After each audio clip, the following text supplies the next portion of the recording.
This machine's running an emulated Dazzler, which is what you see there based on the Dazzler driver I wrote. And in this machine, just if I can get you to see it, there's a Yeah. card sitting back here that's complete emulation of the Dazzler VT100. Is Uh, that the Dazzler too? no, it's not a Dazzler 2. It is Ah. a Dazzler that a friend of mine is doing. It's got about 20 S100 cards it emulates, and you can turn those Oh, cards on and cool. off in software if you have physical hardware to drop in the machine. So this is a product that will be coming in the next probably 6 months. That again is it emulates the IMSAI fifth controller, RAM, ROM. If you've ever looked at the High Nibbles emulation system, Mm-hmm. you know what I'm Yeah. talking about. Right, Yeah. right. This I'm working with Dave, who designed that on this. So this is his software running on an S100 platform that can mix with physical hardware and emulated hardware, mix them right together to So, give you all so, the capabilities of his machine. so you could make it be all of a machine, but the one card you're trying to test cards. Yes, Awesome. that's one scenario. Yes. That's awesome. So Wow. Yeah, that is amazing. Yeah, because I've seen the PDP-11 equivalent with the Beagle Bone. yes, I've seen that one running on a bunch of streams, and it sounds just like that, but for S100. that's exactly where we're trying to go. Yes. Awesome. Yeah. So Awesome. Is that like FPGA based or what? You know what that's? no, it's actually running on a PGA 3250, which is a Pico 2 machine. So it's Okay. complete software. Okay. It's actually based all the way back on Udo Monk's Z80 pack, Uh-huh. which is what all of Dave's software basically builds on top of. And then Dave works with Udo on updates and that kind of stuff. Okay. This is just bringing that platform forward. Yeah, it's complete software emulation. Neither one of us have enough brains to do FPGAs. Otherwise, we'd probably go that way, but it gets difficult quick. Oh, that sounds like a cool Yeah. board. Yeah, absolutely. We would look forward to hearing more about it. Yeah, Mhm. and there's a discussion up on the Discord about this board. So Yeah, we were just talking about showing the FDC Plus and using Yes. 5.25-inch drives as 8-inch drives. yes, Yeah. Mhm. So I just set up a little demo. It's because like Joe's having an interesting problem, which I don't know what's causing it. So going to show how I have everything set up. Yeah. Um, but basically it's just the 8800C. I got the FDC Plus at drive type 4. Okay. And then the only other thing in here is the 8080, the front panel board, and the 2SIO board. Mm-hmm. Just a 50-pin ribbon cable. I'm using the little adapter that came with the FDC Plus. Yeah. Mm-hmm. It's, just has a 50 pin on one side and 34 on the other. Yeah. And then two of the TX 55, what are they, GFR? Mm-hmm. Just have them jumpered the way they were jumpered. Mike has them in the manual. One set up for D0 and D, and the other one D1. Is that? Yeah. Top one Yeah. is D0. Yeah, I don't have a. I was actually going to mention that if you get the a lot of people have these cables with the twist. Right. Yeah. So then they're jumpered for both. They're both D1. Right. That's the Okay. old IBM way of doing it. Yeah, from and then the- Yeah.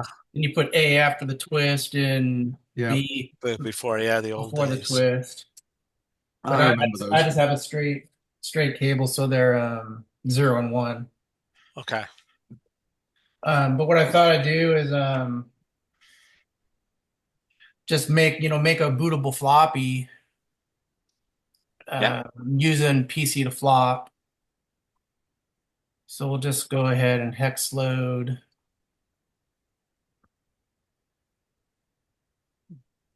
The PC to flop hex. Now, he had a couple different versions of that. I came across one that was I've been doing the one for the 8-inch, but then I think he had one that was for 1.5 meg for his higher density solution. Yeah, and you'll find on his site, you'll find PC to flop for Tarbell, for North Star, for, Gotcha. every floppy controller needs its own version. Shoot, every floppy controller and serial port combo needs its own version. So this is the one that he has in the the Altair software utilities Yeah. folder, I think. And then it's just for the 8-inch floppy drive controller. And what's interesting is notice how it says A to D, A through D, because I had Yeah. CPM running earlier. So it's still seeing the jump instruction Oh, top yeah. of memory. It thinks it's running under CPM. So normally it would say 0 to 3. Yeah. And I should have powered off before I redid this, but oh well. So we'll go to drive A. I'm going to use my second SIO port for the transfer. I have it set to 38.4. Okay. Oh, yeah. So it goes a little quicker. Yeah. So I'll just do this is his buffered version of CPM 2.2. Yeah. So we'll send this disk image. It's, the 330K disk image. And we'll send it through X modem.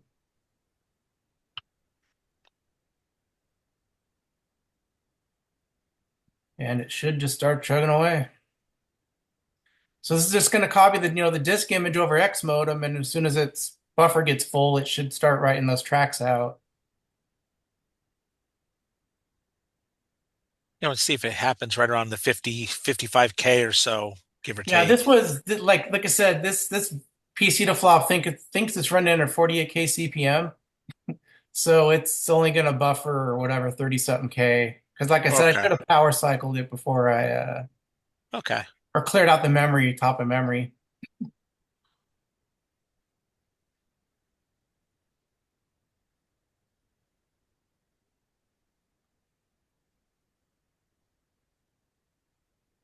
Yeah, I tried all. I copied all 3 versions of CPM over. It didn't have any Yeah. problems. I've tried A format. Didn't have any problems. What kind of floppy drives are you using? These are the TIAC, with the 55 GFR, and I think there's 2 different versions of it. Shoot, Yeah, there's just 2 different the boards on them, or there's 2 different yeah. styles. Yeah. I left my phone upstairs, but I have a picture of Yeah, the mine. pictures are in the manual. If you look at FTC Plus manual in the back of it, he has the 2 boards. Yeah, and for be jumping. careful because the pictures in the manual aren't the jumper settings that we need. I think he has a big note there that says, "Oh, by Okay. the way, this just shows you where they are, not how they're supposed to be set."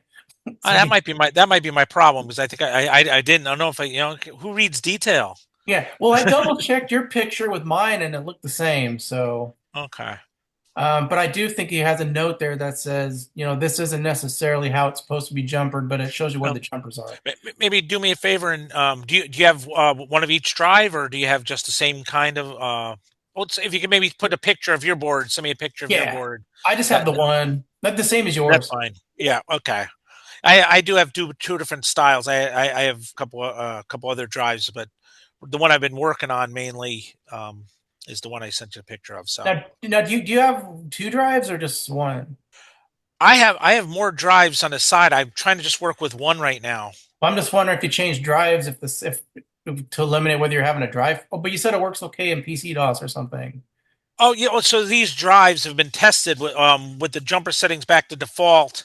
Been tested on a PC with DOS. I've been able to format disks and everything and read disks on them. I wonder if it's a 360 RPM problem versus a 300. That might be one of the jumpers, because he mentioned something about an iJumper for 360. Yeah. And I don't believe the iJumper. I've noticed it just for the meeting. I don't believe my iJumper had. I didn't have a jumper on that. I was literally looking at the picture, the images, thinking that's what they needed to be, and that's where I'm thinking I'm missing it. Go ahead. And Sorry. to say, and you do have the Terminator only on the last drive, right?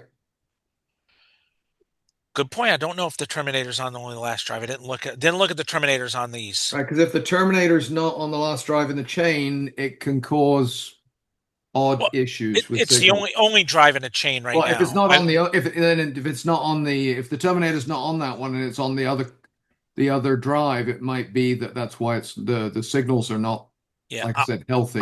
I'll have to go back and look. Yeah, it's really kind of weird. So I have a CPM disk I generated, and honestly, I can't remember when or where I generated it. It literally, I don't know if it could from an Altair-Duino.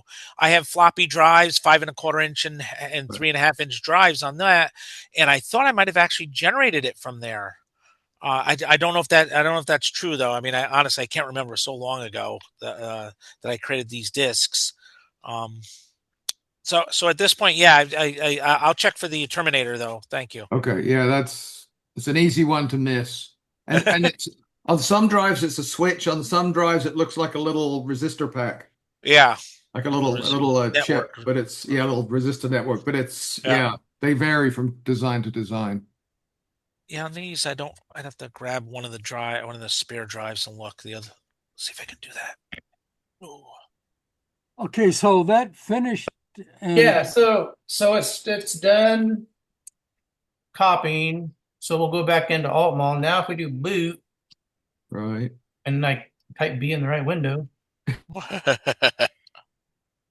and there you go. Yep. Well, I'm jealous. And we'll format B.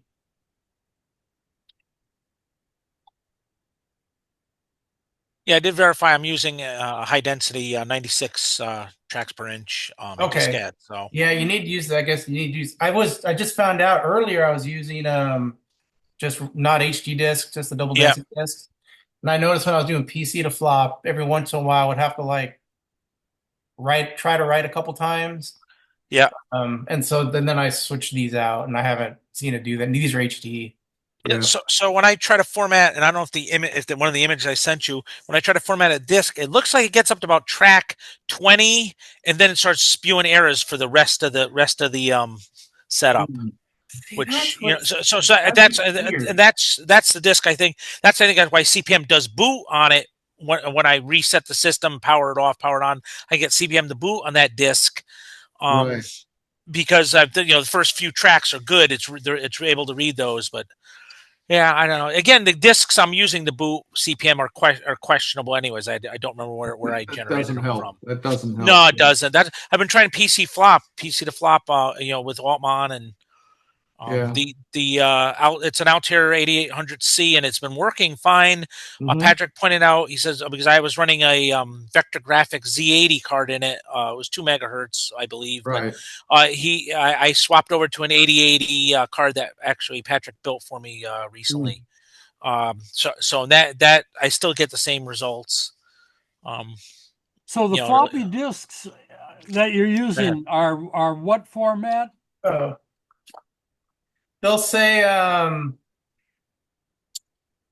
they should say like MD2 HD. Right. Yeah. And if you look at this one's probably hard to read, but it'll say like 96 tracks per inch instead of 48 tracks per inch. Oh, this one does. And I think the thing around the center hole is different. Oh, is it? Yeah. Oh, okay. Well, you got hard sectored and soft sectored, of course. And really old drives are hard sectored. Yeah. Really old drives are hard sectors. Not much of the newer stuff is soft. The FTC Plus, does he lets you use the soft sectoring. He's doing some that's why these drives work, because of the timing, I believe it was, right? Yeah, he's emulating hard sectored, which is all the IBM compatible drives are soft sectored. Correct. Yes. So exactly. There's actually some hard sectored half height 5 1/4 inch drives. Yes, from way back. Oh, maybe not half height, maybe full height. I think North Star Horizon is all hard sector. Yeah, the old they're full height. The old Seagates and a few others are hard sectored. Right, but those are full height, right? North Star. Yep. And Altair, and one other company used 5 1/4 hard sectors. Right. Yeah, but is that all just full height or half height? I think they're full height only. I think by the time we got half height drives, hard sectoring had largely gone away. That's a long time ago. My memory gets a bit fuzzy that far back. And they're hard to find. I think I have 5. Yeah. 5 hard sector 5 1/4 inch floppy. Yeah, I don't have any of those. So I've got a whole bunch from 1979, 1980. There you are. I've got two 801s and one 400 Shugart Okay. 400. That's a Yeah. full height. Right. Those But are. I don't those are use stock. and I got a whole. I got I think about 20 half height drives. Yeah. Yeah, I have a pair of 801s that still mostly work. I have about 17 800s and 801s and 851s. Oh, okay. You didn't want to hook those up? Most of them are already hooked up to other machines. Oh, okay. Okay, so now what I did, I used the PC get program. Yep. To copy the PC to flop COM file over to this floppy. Instead of so now if I want to like make another one, instead of having to load the hex file, I can just now run PC to flop off CPM, and then we'll go to drive B this time, and we'll send. And it wants X modem. Okay. We'll just do lifeboat. Okay. So now we're running the same PC to flop, but it's running under now it's running under CPM instead of Yeah. Yeah. Oh, okay. So it's taking the file from your computer Yes. to the B drive using the program running on the A drive. Right. Yes. Yeah, and these are just the disk images you get off Mike's site, or you could probably put Arduino disk images on there. The same disk images we use on the Altair Z80. So you can muck with all these on the Altair Z80, get them set up exactly how you want them, and then just PC to flop them over and boot them. Does that work with your ESP32 FTC Plus drives? Yeah, same disk images. In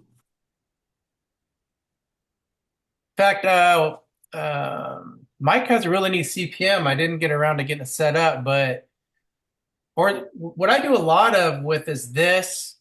You could put like a VersaFloppy 2 controller in, or a Tarbell controller in, or some other disk controller that doesn't use the same I/O addresses. And then you can write all kinds of software and get those cards and drives working just using the FTC Plus as your disk controller. I do that a lot. And Mike has a CPM where it drives A and B or Altair, and C and D and Tarbell.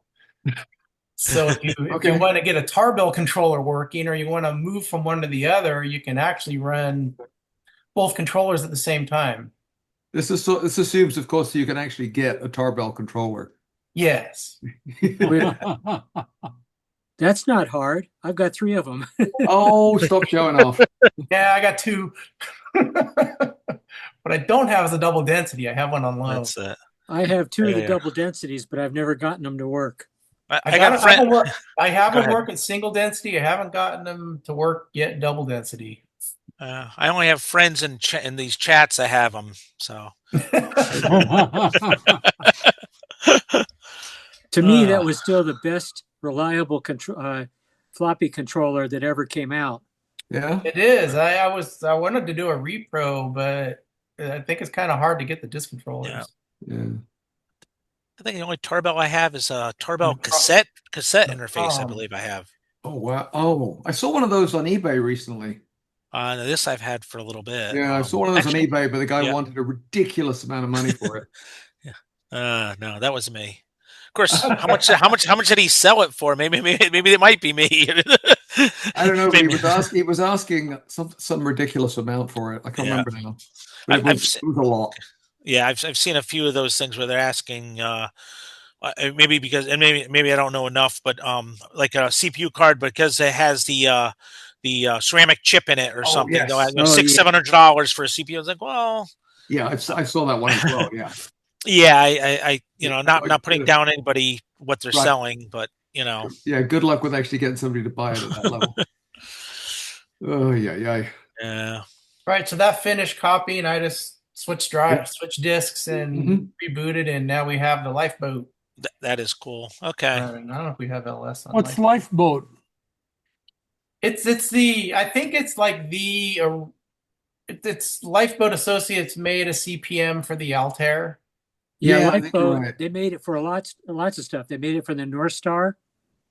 Lifeboat was kind of a default seller of early CPM stuff. So how were they related to digital research? I would assume that they bought it from Digital Research and then, Resold it? reseller, combiner, whatever you want to call it. Oh, okay. Patched it up to work with different controllers and systems, and that's Right. why they sold it off. So you didn't have to do it yourself, or not all of it yourself, maybe. Yep. Star Trek. Yeah, Is this the version you've been looking for? no. That I think I did convert it to work on this basic. I just can't remember where I put it. That's all right, man. But I should, since we're on the FTC Plus story, Yeah. Oh, yes. so what was last week? It wasn't working on drive type 4, correct? I thought last week you'd blown 2 up. Well, okay, last week, so we're on drive type 4, and every time I went to drive type 4, it wouldn't do anything. Oh, okay. So I did a whole bunch of poking around and stuff, and when Mike came out with version 1.7 for the FTC Plus, Mm-hmm. I wanted to compile it from source and put it on my FTC Plus because I wanted to start digging at the source code and see how it Right. works. And anyways, I'm going back from memory now, and I think I found my old source code directory, and it was missing a file. It was missing the actual drive type 4 5 8-inch file. And when I got it from Mike and I had no idea what I was doing, I thought, well, maybe I'm just assembling it wrong and it's somewhere else. So anyways, he has a jump table for your drive type. So to get around my problem, I said, well, I'll just make drive type 4 serial drive. It assembled, I loaded it. Hey, I can actually assemble, put it on my FTC Plus, everything's cool, and forgot. So later, when I was looking at that one, I was trying to figure out what would drive type 4, and I'm writing Mike, and I'm like, man, I do an in and it returns FF, and I don't know what's going on. So anyways, I found that old directory with the source code, and I was like, oh. I've set a drive type 4, plugged in the FTC ESP32, and the little receive light's all blinking. Like, oh crud, it thinks it's a serial drive. Anyways, so I reflashed it, and now it's good. My other one I work with Mike on, and I did a firmware update on it, and it just blew up. Monitor wouldn't come up. So I finally I bought a programmer for the PIC, and Mike has a little header on there. Right. The IPSC programming. Anyways, I got a PIC kit basic. Windows, Mac, I could not get it to work. Every time I did something, I have to reboot it. I don't know. I just kind of gave up. So I ordered an old PIC Kit 3, thinking older's got to be better than newer. Kind of worked. Could not, it wouldn't program it. Every time I'd read it, it kept returning zeros. And I ran and it's kind of bizarre. I have to provide power from a power supply, and then the VDD voltages are done from the programmer. And I just stumbled across this this guy talking about a differential between the VCC voltage that you're providing and the VDD voltages that are on your signals, and they have to be close to each other. But I thought, well, shoot, it should be 3.3 volts everywhere. So just out of grins, the thing will run on 2.3 volts. So I just turned my power supply down to 2.3. Worked like a charm. I don't know why. I do want to figure out why. But anyway, so that brought that FTC Plus back to life. We have no idea why doing a firmware upgrade blew it up, because Mike says the firmware upgrade through the monitor doesn't reprogram the monitor. I could upload just junk. Right. The monitor will still come up, or should still come up. But boy, it just said firmware update complete, and boom. The other interesting thing is, I have an ammeter on my little power supply. It's registering like 0 or 0.001 amps. when I'm plugged in, as soon as, and then I looked at the ESP or the FDC Plus that was working, and it does like 200ths of an amp, maybe Wow. 300ths. And it was like reading almost nothing. So it's like, well, that maybe it is broke. And as soon as I got the firmware uploaded and everything was happening, it went back up to 300ths of an amp. Like it's actually doing something now. Yeah. But anyways, I have 2 working FDC Pluses and now I know how to program the picks on them. Yeah, I went Yeah. through that same dance with voltages and supplies on my chip tester when I had the firmware upgraded, because you use the retro chip tester uses one of those little programmers to do firmware updates. It's the only way to put updates on it. Yep. So, you have to. Well, it's took me like a week the first time I had to do it, and then every time I have to update it, I have to remember what I did a year ago, which never goes well. No. Yeah. So anyway, so that's my FDC Plus story. But I'm glad I'm able to actually just, if I'm messing with it and blow it up, I can put the firmware back on there. You can't use the binary that he has on his website. You have to compile, you have to assemble it from source and get the full hex file with the monitor and everything. Yeah. Okay. So that was, I think that's, unless someone had a question about the FDC Plus and the drives. No. That's No, except for, like I said, if you could just send me an image of what the jumpers are on your drives and stuff, that might help. Even though you already kind of compared to what I had, I'll just double check. Send me pictures too, and I can add that to the video. Oh, you got it. And these floppy cases are really hard to find. Yep. But I found these Tandy. Tandy duals show up every now and then for cheap. So it works great. Walter make you some wooden cases. Actually, that's mine. Mine were going to go into one of his wooden cases once I got them working. I just haven't put them up. But yeah, he made little boxes for doing stuff. It's kind of cool. Right. Patrick, I got a question. Yeah. Where can I find the file to update the serial server? The ESP32 serial server. Oh, yeah. Update.bin, I think it is. Yeah, it's on the GitHub. I can put a link in there. And then you rename it to upload.bin or whatever. Remember. What's it called? Do you know what it's called on the I'm at the GitHub now. Yeah, do I have a link to it from the wiki? I can't remember. When you find the link, put it in the chat. Yeah, I'll get it here real quick. Yeah, these are 1/4-inch oak plywood, and all the vector files are on my website, so you can make your own. You just laser cut the wood and stain it a little bit, sand it. That assumes that we have a laser cutter. I haven't got away with buying one of those yet.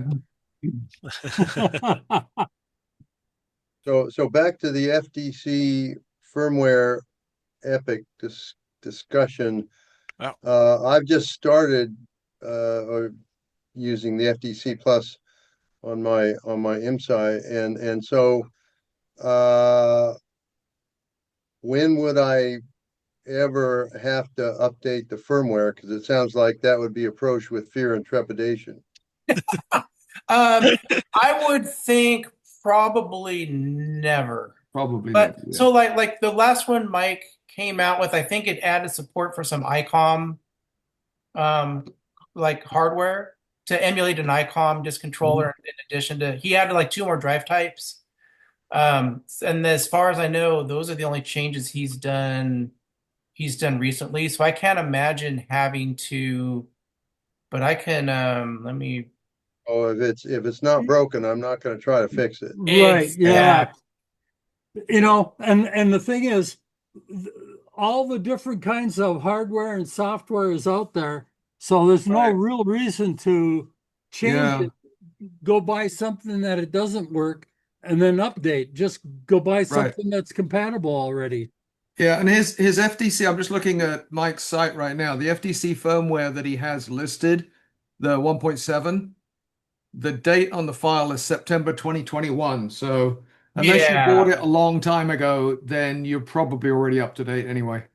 Yeah, so I don't know if you've been in the monitor for Yeah. the FTC Plus. If you flip whatever the first switch is up, Right.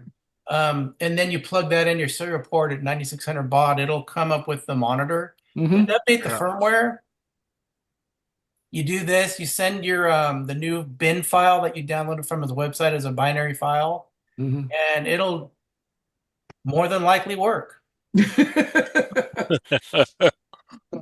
And if it Keywords does, being more than likely. Yeah, I mean, Yeah. I've done it. Well, I've done it, what, 4 times, 5 times maybe, and it's failed once. And this is Mike said it's the first time he's ever heard of a problem doing a firmware update. Interesting. Yeah. okay. So then in the monitor, if you look at your, you can look at the firmware versions, and yeah, you can see he added this Right. ICOM FD3712, and this one still says TBD. So there may be a firmware update coming out later to add that. Yeah, like I say, But- 1.7 on his site shows September 2021. Yep. So Yeah, it's been a while.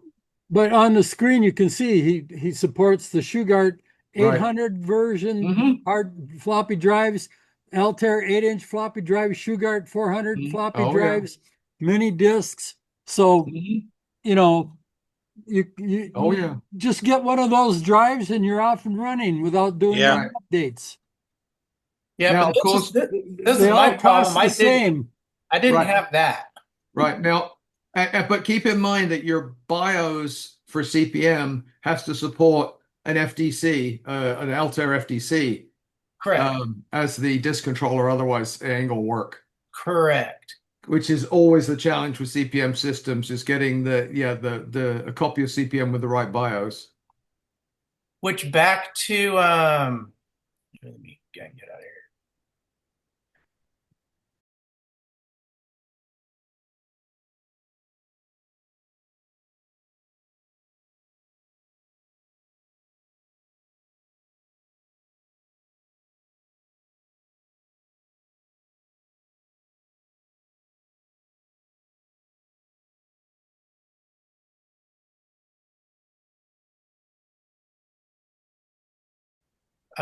What we talking about, that card that emulate all kinds of Yes. stuff. Yeah. I would love to have a card like that emulates Tarbells, VersaFloppies, Altair, Mhm. all these different disk controllers. Would be awesome to have a board that did that. Right. You just say, I want to be this disk controller, and have them all work with the serial drive server protocol, which would be awesome. The 8 controllers on 8 drives. Yep. Yeah. But I think you can only put 4 drives on a cable, so that would need 2 headers. Right. So awesome, Patrick. Thank you for thank. Hey. I wondering because I think on the Altair-Duino, I think in the Altair Mini. I don't know if you've ever seen the Altair Mini, which is I don't know if the Italian clone or something, but it's all Right. based on the same stuff. They use a 3.5-inch drive, and I noticed that there isn't anything really listed for that. I'm wondering how they're able to use it versus, it's not really. I didn't see it listed in any of this. 3.5-inch drive is a lot easier to find and get, Right. and Have you asked Mike Douglas about that, using 3.5-inch drives with the FTC Plus board? I got it working a few years ago, and I can't remember what I did. The pinouts are a little bit different. I think the drive controls, I had to jump Well, a couple things. And you yeah. have to get a 3.5-inch that'll do 360 RPM, which was actually the hardest part. So- Isn't that on Okay. Mike's little jumper board though? Connector board? Yeah, but it doesn't say connect here to here to do 3.5. I had to figure it out. And I don't like to bug Mike unless I can't figure it out on my own. Right. I figure he gets calls a day. yeah. I did get it working. I just can't remember what I did. I actually was thinking about if I had time to do it before today's thing, but I haven't got to find the box that has a 3.5-inch. Yeah, Right. so yeah, I didn't even think about that. It has to be a 3.5-inch that can do 360 RPM. So that Mhm. Yeah, I don't know what was the default for the. Are they 300 as well, I or think what are they're they? 300 also. And I found them, and I found the model, some model numbers that do it. I just have to Yeah. go find my. Yeah, Right. if you find any information, post it or send it out. Yeah. That'd be appreciated too. Yeah, because he does in the manual doesn't say anything about 3.5-inch drives. It only talks about 5.25s and 8s. Just looking at it right now. Yeah, and I Yeah. can't remember. I just don't remember at the top of my head what they changed. There are other, They there are other changed something. websites. You should be able to do a Google search on CPM on 3.5-inch drives Mm-hmm. because there's a lot of people that use that, particularly the RC 2014 group. Right. Yeah. Yeah. Yeah. And there's also other information regarding Right. tarbell controllers and other controllers. Right. I wonder if the 2014 guys, if the controller is optimized for 3.5. So it might be that the controller chip they're using actually talks 3.5, which at the end of the day is what really matters. I think they're using the newer controllers, the Right. 365. Yeah, yeah. That's probably why it works so easily. Yeah, the old 1771s and 1793s and things like that might not be able to handle the different speed. Right. Okay. Hey Terry, Yeah. did you see the link in the chat? Yeah, it took me to a different place. Yeah, well, this is if you want to install it from scratch, but Yeah. the link to the ino.merge.bin, that's what you want to put on your flash card. Okay, ino-merge.bin. Okay. Yeah, and you rename it. Yeah, I think it's update.bin, whatever it Yeah. says. Yeah, update.bin. Okay. In fact, Yeah, because I started to do that. Oh, that's only 1K. Oh, it must be a link. Yay, nabbit. Yeah, my problem is I'm on here with my iPad. Yeah. So it becomes difficult to get anything off of the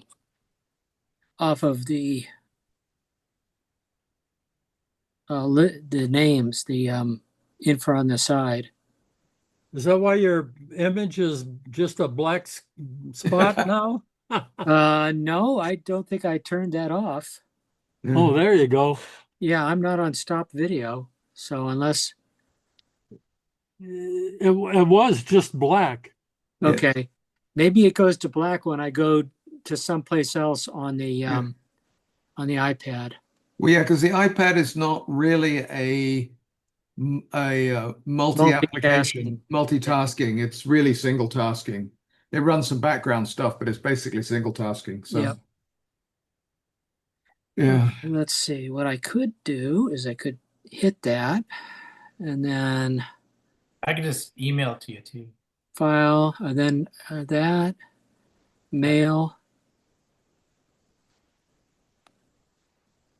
Tfox. No, okay, there we go. I should be getting it in a second. Am I black again? No, but you're No, you're frozen. frozen. Okay. Yeah. Sorry about that. I just It's all good. now Oh, I'm now back. you're live again. He's alive. I'm just so used to using the iPad because I can pick it up and carry it anywhere, whereas the desktop with 3 monitors is a little bit more difficult. Just put wheels on your desk. You'll be fine. Let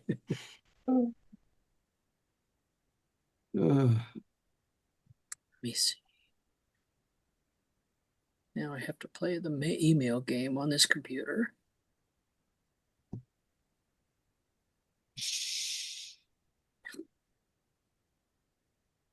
I do have an update when there's time on Walt's computer system.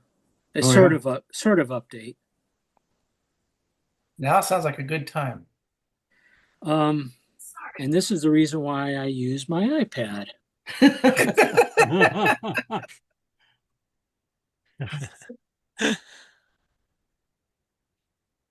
Here's his computer running perfectly fine. And on the 9-slot motherboard, I have the front panel in slot 1. And then I've got his TDL ZP. CPU board on slot 4. Now, I don't know why, but last night I found this out. I've had problems with slot 3, so I haven't been using slot 3 very much. Mm-hmm.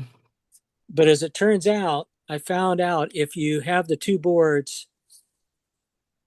close to each other, and I don't know if it's, let's see, are you still running? No, you're not running. You've frozen. If I leave it running for a while, it won't boot anymore. And what it is, this is exactly what's happening. So there goes that theory. Stop, reset. It's ignoring you. Yeah, it is. You'll notice it looks like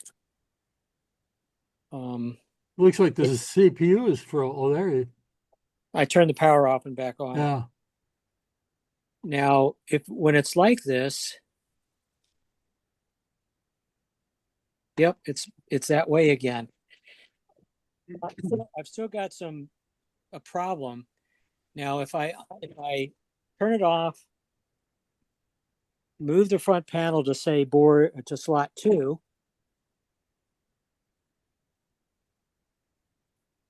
turn it back on, and let's see what happens. Nope, it's still bad. Okay, so it's going to have to cool down for a little while, I guess. Oh, so it's got something that's when it warms up starts acting up. Yeah, when it warms up, Interesting. it just doesn't want to come alive. So there's one marginal chip in there somewhere. Yeah. But once it gets warm, fun times. Have you tried the old spray it with something, cool down? Well, I was going to try the heat gun. Okay, the other way, yeah. From a cold start. If you've got a can of the spray dust off, you know what I'm talking Yeah. about? Hold it upside down. You'll get the propellant out of it. And Yep. Get things really cold really quick. Yeah, I've got several cans of that, but I don't seem to see any right at the moment. Yeah. I thought it would have something to do with the slots because I couldn't get it to go bad. And I've been playing with it. I played with it another couple hours last night, and I got it to where it would run reliably with one board in slot 1 and another board in slot 4. The front panel in slot 1. Let me just move this board right behind it to slot 2.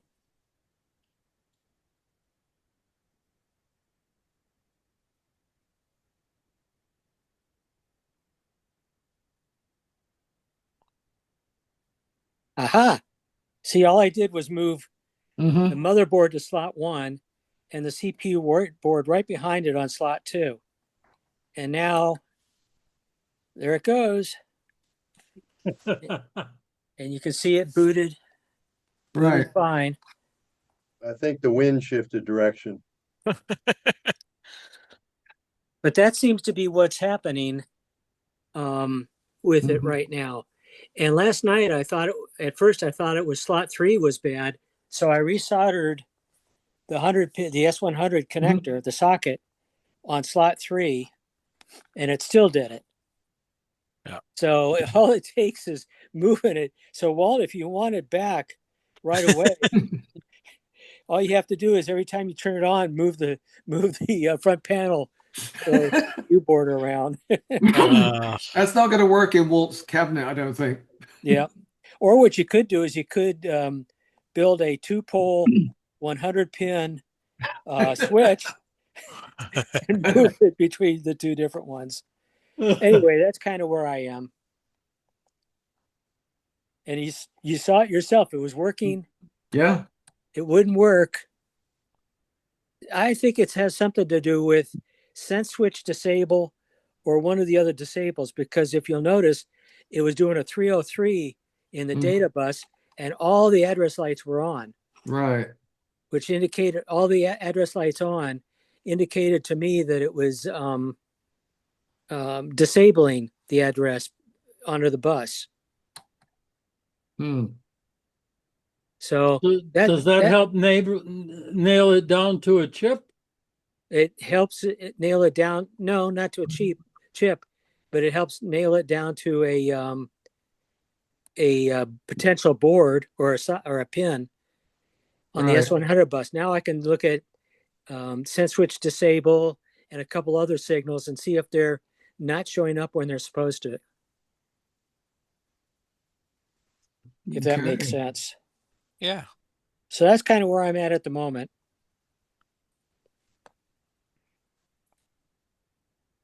And Walt, the ESP32 serial server wasn't working, so that's what I'm trying to get running again.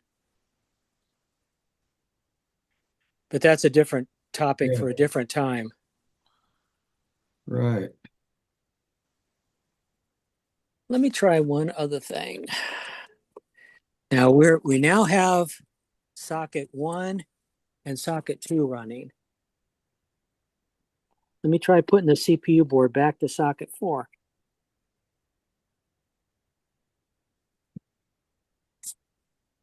Now I'll be amazed if this, well, I'll be amazed no matter what.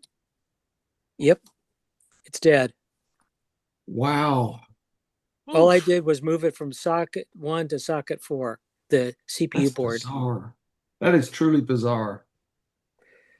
Now I wonder what would happen if I move the front panel to socket 3.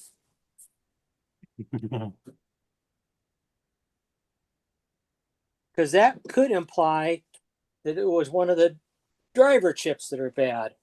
One of the bus driver chips. It's not strong enough.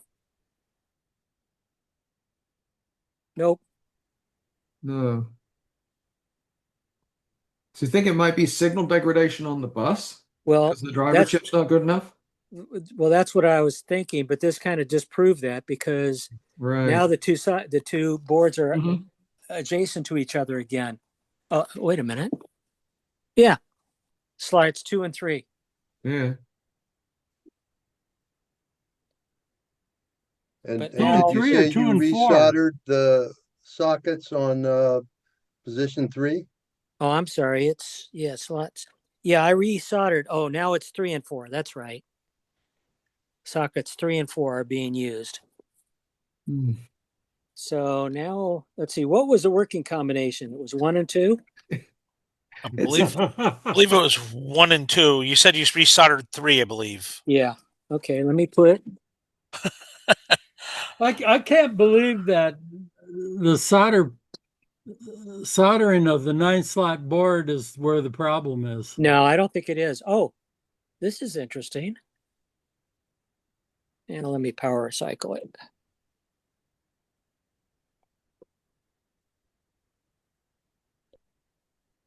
Now they're adjacent to each other in slots 1 and 2, and it's not working.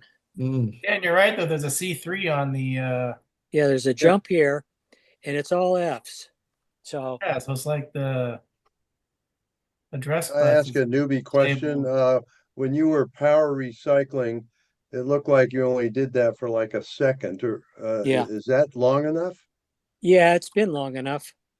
Generally, the 5-volt signal drops pretty quick. It's the 8-volt rather. The 16-volt signals take a little longer because there's rarely much load on them.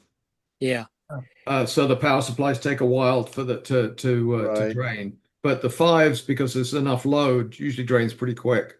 Yeah, all the LEDs go away right away. Right. Okay. So, and yeah, I've played with this configuration enough. In fact, I don't know if the TDL board, ZPU board uses plus or minus 18 at all. It probably doesn't because you only generally use that for RS-232. Right. Yeah. Well, or an 8080, the CPU uses it. Yeah. Right. But since this is a Z80, it shouldn't. Right. It uses 5 volts. Yeah. Okay, now it's 3 and 4. There you go. I'm confused. Sorry. Now it's working. Yeah. I thought it didn't work 3 and 4 just a little bit ago. Okay, yeah. Well, yeah, that's part of the problem, I think. Unless, as you said, it's cooling down enough to start working again. You're right on the cusp of it with a temperature issue. Yeah. I can leave it like this probably for a couple hours and it'll still run. Oh wow. Yeah. Oh, okay. If it was overheating, it would be 10 minutes maybe tops. Yeah. Yeah. And I could probably right now move the front panel to slot 1 and it'll be dead. Okay. It's really weird. Yeah. So that's what I've been facing lately, Walt. It's not that I haven't been working on it. It's just that it's been doing this on me. And until I really find out what's going on, I'm going to have to dive into it with a scope. But when you were using the Kromemco ZPU in there, it never did any of that, right? I think it still did. I think at that point I wasn't paying enough attention. Oh, okay. Now here's a crazy thing. Slots 1 and 4, and it just booted. It's hard to believe that it's the backplane. It's really, especially since you don't have any termination on that backplane. I don't think I do. No, you don't have all that extra circuitry for the active termination. Well, I've got an old Godbout active terminator. Oh, that I use from time to time. So I just had to make sure it wasn't plugged in. Yeah. Is there, and of course, you know me, this is the newbie question. Is there ever any possibility that, as you said, heat related, but heat related only when you're powering it on? In other words, you can leave it running and it'll run forever, perfectly fine. It's heating up and everything. But then during the power on cycle, you turn it off, turn it back on. That's when it's failing because of the heat. It's put in some sort of some chip that's only really being looked. I don't know how else to say it. I'm kind of bad one here. Okay. I understand what you're saying. The only thing is, last night I left it running. After I got it working again, I left it running all night last night. And when I fired it up just a few minutes ago, as you guys saw, it didn't work. So you ran it overnight and then you let it cool down and you fired it up? Nope, didn't let it cool down. So that's kind of my question is there something only getting addressed at the power on? Shouldn't be. I mean, it does power on jumps and stuff. I mean, but the power on jump just goes to the address to the ROM. Right, and then but there's chips controlling. I mean, again, maybe I'm this newbie stuff. No, I kind of understand what you're saying. Yeah. I'm just trying to observe. What? Yeah. I think Walt had a good question. I think I'm going to try the Kromemco. ZPU board again. I never have liked the TDL ZPU boards. I've always preferred Kromemco, or my favorite's the solid state music CB2. So I'll leave it running now that it's running, and I'm going to have to get out of here in a couple of minutes because I'm going to have to go make dinner. You want me to send you a CB2? No, I've got a spare CB2. The only thing I don't have a second one at the moment is the Kromemco ZPU, but I'm fine with the one I've got. Okay. The one I've got has been tested really well. So yeah, I've got the CB2 and I've got 2 CB2s, one of them in my IMSAI, and I've got the ZPU and a couple other things. But I've got my own front panel that I could try, but I wanted to find the problem with your boards. Yeah. Well, that's why I was saying I could send you a CB2. That way it's my board, not yours. Yeah. Well, but you want to get this configuration running eventually, right? No, I think Walt just built that for our entertainment. A little FM keep everybody busy. Yeah. My wife is dinging me, so I better Okay. go. Okay, Terry. All right. All Thanks right, a lot, Terry. Terry. Thanks. Take care, Terry. Thanks See for you all everything, later. bud. Happy New Thanks. Year. All right. Happy New Year, buddy. Hey, Joe, I got one more thing to run by you Yeah. on your floppy thing. Have you used this AFXer program? No, I have not. I've seen. I have not tried to use it. Well, one thing that you might want to do is you just hex load it. Yeah. Again, run it, but it has this spindle measuring, Oh, wow. so you should Okay. get 166. Okay. Just that that'll let you know you're running at 360 at least, and that it's Right. consistent. So that might That's be that's something. cool. So let me write down again. I'll go look for 166. Okay. Yeah, and And that's AF Trur, right? yeah, AFX. I put a link in the Okay, excellent. chat. Yeah. But this is a pretty cool program to just if you're working with any of your drives on the Yeah. with the FTC Plus. Yeah, I have not played with it. You I did have a. can, I'll go finish up. Sorry. yeah, like I said, you can step in, you can step out, just do all That's kinds pretty of cool. testing. Cool. That's pretty cool. Compare the track number. Mm. Oh, I gotta go to anyways, it'll read the Yeah. track number off the floppy and compare it to what it should be. It all different stuff. Load and unload the head. You can write data Yeah. to it. Cool. But anyways, So I'm going to do option M for spindle time. I'll kind of say I did have a question. I know in the monitor program, and I didn't just touch anything in there, but in the monitor program, there is something about timing or spinning or something. One of the options, and there was like 3 milliseconds, 6 milliseconds. I had a few options. Have you ever touched or modified any of those? for the seeking. Oh, Maybe for that's what it was. the- I honestly can't remember. I just remember when I was looking at the monitor, it was like the very first option, and I viewed it, but I didn't touch it or adjust it. Wasn't sure, obviously. Yeah, that's for the seek time and how long it takes your head to Okay. move. It's just mostly. I don't think it's an issue with the 5 1/4 inches. Okay. But like the shoe guards are really slow. I think you need to do like a 10 millisecond Mm. seek, and three other ones can do like Yeah, I 3 think he had like a little chart there, and I think Yeah. this one set. I think the default was set to 3 milliseconds. At least that's what my monitor program showed. So Okay. okay. I'm Okay. running the defaults on everything. Okay. I don't Again, know. it's going to be something, something I did wrong back, way back when. Yeah, You check your spindle speed though with Yeah. that and see if it stays consistent.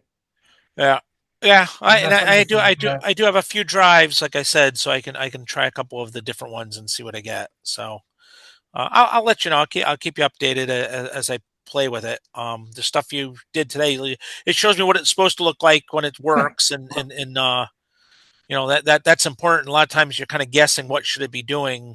Mhm. When it got to that point where it hit, like I said, 55K in the case of the hex file, or 42K, I think it was when I was doing my CPM. I wasn't sure if at that point you should have been trying to write something to the disk. I'm not seeing the head move or anything. I see the light on, but the head's not moving or anything. So Okay. So when it hits the 55K, the drive doesn't do anything. drive spinning and the lights on, but there's no head movement. Not like, so like if I go to format, load CPM, do a format, you actually start seeing it walk across, and then even when it's getting the errors, it's still trying to walk the head across the heads across the diskette. So I can't remember. I think PC to flop verifies after it writes a track. yeah. And I don't know if if you can use 2 COM ports like I was doing, because it's possible PC to flop is stopping with an error. But if you're using the same serial port for your transfer, you don't see I it. am.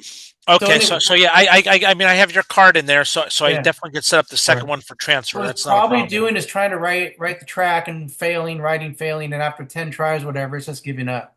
Mhm. Yeah, it does give me this. I think the image I sent you shows sector. It tries a few times. Like I think my case it shows 5 entries, but that's actually the X modem.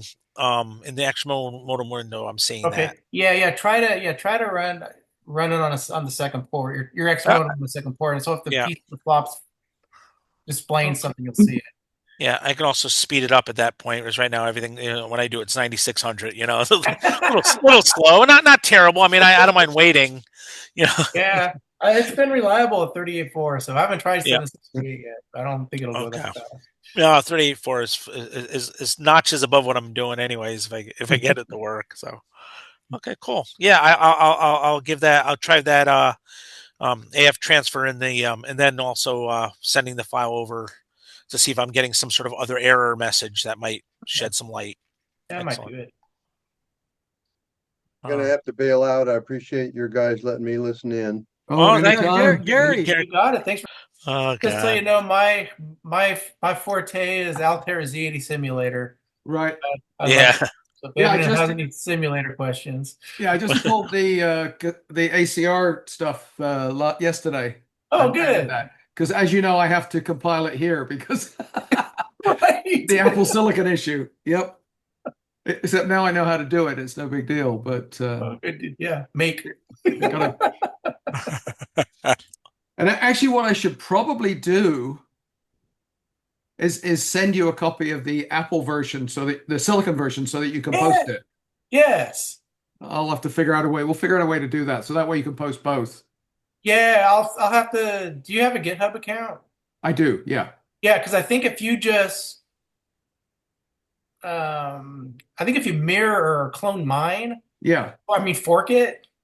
Oh, I haven't forked. Right. Okay, I could fork Then yours. you can just push it and make a PR, and then I just merge it. Right. I Okay. think that's how it's supposed to be done. I don't know. Yeah.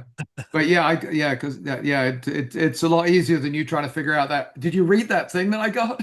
Yes. It's horrendous. It's still on my screen. It's horrendous. I read through that and I went, not many people going to do that. No. You're pulling down two different brew libraries and combining them and then packaging them. No. Well, that's a lot of work and easily could go horribly wrong. So I'm bailing out. Thank you, guys. All right. Thanks. Gary, Good to see you, take Gary. care. Hope to see you again, bud. Have a good night. Happy New Yeah. Year. Yeah. Yeah. But I know I was going to show you guys Microsoft Basic 1.0 loading if you're interested. Yeah. Sure. That'd be So cool. let me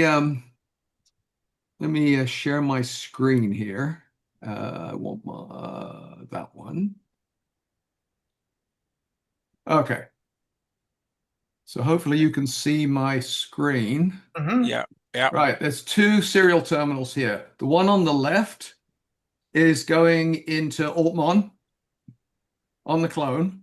Yeah. And the one on the right is going into serial port A on an IO4 that's strapped to look like an SIO card. So if you go into the IO4 manual, it tells you how to do this. Also, I found stuff on Mike Douglas's site that said how to do this. The tape reader is the OP-80. The guy in England still sells the boards and the sensors. If you can persuade him to send you one, as I know Walt's been trying to get one for a while. And so it uses the parallel port on the IO4 at 6 and 7, but looks like a serial cassette port, even though it's a paper tape coming in. So what I have to do is I have to hex load the send file. Hex load the 1.0. You have to find the right one because there's multiples. So if I hex load that and then start that running. Okay, now I got to go over and walk over to the computer, which you can't see. Yes, which you can't see, and start cranking. And right now I'm cranking paper tape through my jury-rigged reader. Yeah. And it takes a minute. One of these days I will get fed up with this and power this damn thing. By the way, I believe each crank you owe Bill Gates some sort of commission. Probably. He's still collecting for that one. Yeah. Go faster than flipping switches. Oh yeah. It's a lot faster than flipping switches. Anyway. Okay, so now we're at the end. Now I'm going to stop the Altair clone, do an examine on 0, and if it's working right, which it didn't. Oh, of course, first time in like days when I run it, it did not run right. Well, something went wrong. Let me see if it actually loaded. It'll take me a second.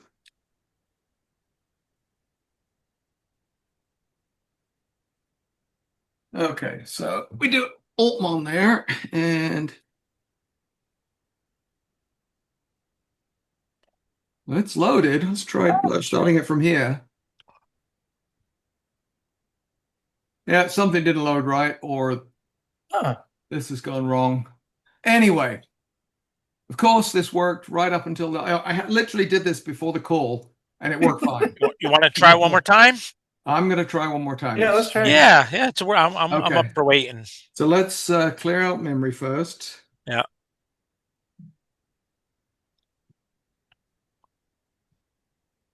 I use this all the time when I want to see what's actually going on, because that way I know it's all zeros and like, the bottom of memory there, so I can see it. Because now if I look, it's funny with your background there. I keep expecting your hands to go over and flip the switches on the Altair to the right. yeah, and it doesn't look. Well, that's quite the like problem. that. Your Altair's like hung up. Yeah.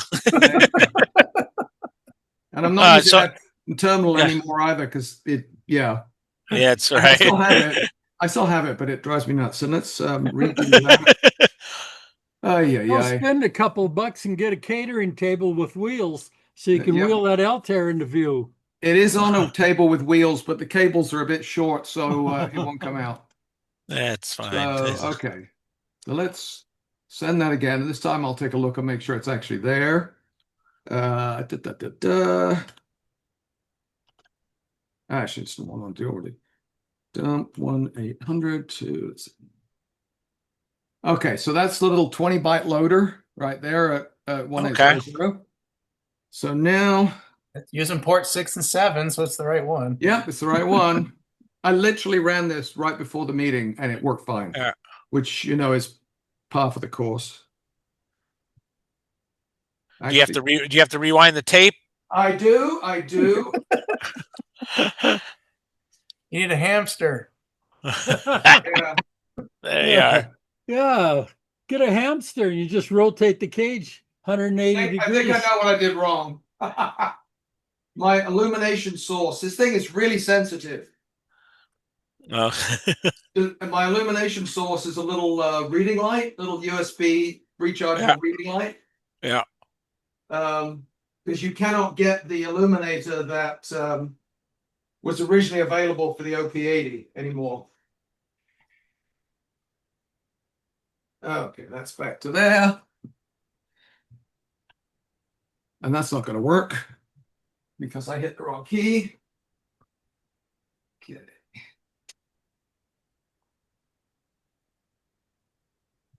But on a side note, you fill memory with zeros? I did it when it's just habit. I added a because if you load the simulator, everything comes up 0. And I had a problem before where something wasn't getting set right, and I'm like, well, there's zeros there. Anyway, so now I added a function that you can fill RAM with random stuff. It's just the opposite. Just the opposite. Interesting. Random. In Jomon, I added an option to fill. You just enter in whatever character you want to fill your range with. So it's range. Yeah, it's. So well, when you're done with Jomon, I'll add it to the simulator. Well, I don't know if it'll ever be that done, right? I have things working. Someday I'll do a demo of it just to show what I've done. The issue I have right now is it comes down to size. Originally, I was trying. Oh, excellent! Nice. Okay. Woohoo! So it's missing the E. No, I'm kidding. Yeah, on purpose. I had to go look at the binary because mine did the same thing. It's like, where's my E? They don't send it. Okay, and there you see 8800 basic version 1.0. Nice job, man. From tape. So this I've discovered it's got some interesting quirks. It only supports uppercase. So yeah, that drove me nuts. I kept getting, if you type anything in lowercase. Have you tried a for next loop to just do like Oh, x no. It comma yeah. x plus 1 comma x Yep. Oh yeah. squared x times x and see if there's any errors in the math? I have with some tweaks run the lunar lander on here. Oh, cool. Well, I- some of the versions of BASIC Nice. have math errors. Yeah, so this one has a math error. The square root function doesn't work right. Okay, yeah. So in the lunar lander program, at one point it uses a square root to decide how, I think it's how fast you're going to crash into the moon when you're going too fast. And that throws an error. It also cannot handle a remark without something else on the line. So in the lunar lander, there's a blank line that's just REM, and it balks on that. So it's got Interesting. it's got some interesting quirks. And then whatever's on that tape. So that's the tape that you can get from Chris over at Add Water and Stir. Okay. The punch tape. Now, is there a copy of the BASIC that Bill Gates ran at MITS? That's this. That's this. That's what this is. That BASIC? This Yeah. is that basic. So the story goes, Incredible. Yeah. Chris had a copy from somewhere.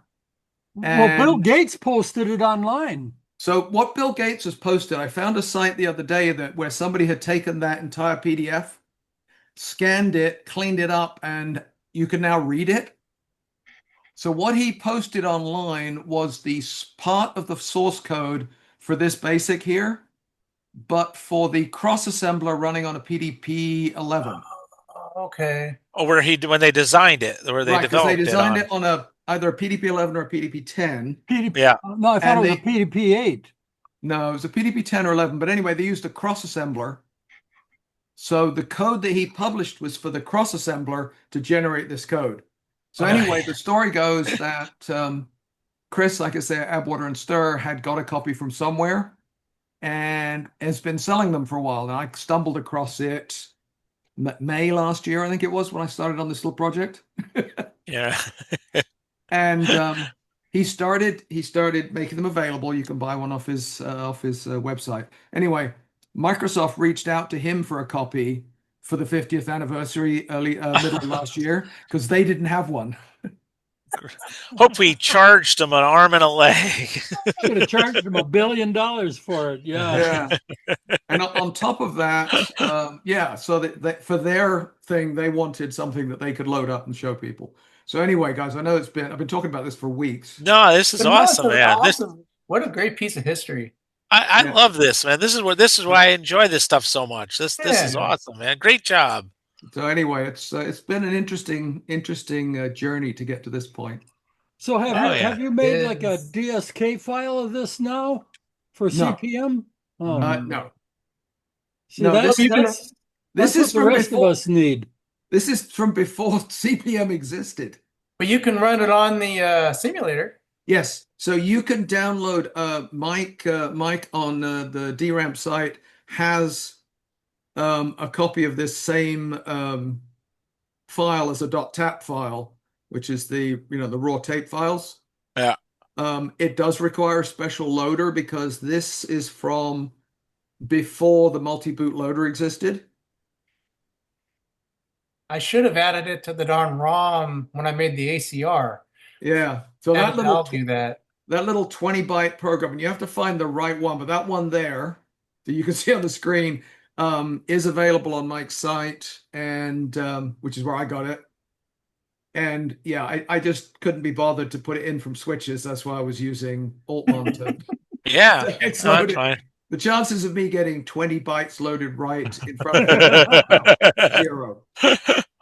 Yeah, it took me 4 or 5 times just to get Kill the Bit installed. Exactly. So anyway, yeah, like I said, I've been promising to show you this for a while. It has, like I said, some weirdness in it. Yeah. Now I'm working on, I got a copy of the Altair environment tapes. There's a guy on eBay selling them. Okay. Okay. And I'm working, and they use the loader from the same loader that Altair Basic 3. I haven't got that to load successfully yet, but that's next on my list. And you load them. There's a monitor, an editor, an assembler, and a debugger. So I've got the 4 tapes. So my current thing is trying to get the monitor to load, because then supposedly the monitor loads the other ones. Okay. So maybe 7 months from now, I'll be able to show you. Sounds like you got a lot of cranking ahead of you. Yeah, that thing is getting some kind of motorization soon. I'll tell you, it's getting old. Yeah. But it has been a fun task. I'm so glad that's archived. Yeah. Oh, That's yeah. just cool. So That anyway, is awesome. so it only Congratulations, released. man. So it released 50 years ago, and I finally got it working. Anyway, That's great, man. That is a great effort, man. That is awesome. it was a lot of fun and a lot of learning along the way. I mean, each of the steps, get rid of that. Each of the steps was fairly simple, but figuring out and Mike Douglas' website, that was where I found out how to convert the parallel ports to work with the OP-80 on the IO4 board. And then he sent me one of his little adapter boards from the 16-pin connector on the OP-80 to the 14-pin parallel. And it's actually quite simple. You get the little connector, you make up a 16-pin and a 14-pin cable, and then you put 2 little tiny jumpers on the back of the board, and it looks like an ACR to the machine. And then you change out the drivers for the status chips on the IO4 to make them negative rather than positive. And it actually tells you about that in the manual for the IO4. It says, you put this chip, I can't remember the ICs, but there's 2 separate drivers. Put this one in for positive, this one in for negative. And then it says you make your little headers like this to make it look like an SIO. And then now it looks like my IO4 looks like 2 SIO ports. The only problem is I can't split them. Right. Yeah, you're next to each other. Right, Yeah. because I need an SIO at 6 and 7 to work with my modem and cassette drive, which is next on the list. Yeah. Discs are too easy. This is much more fun. Yeah. That's awesome. Anyway.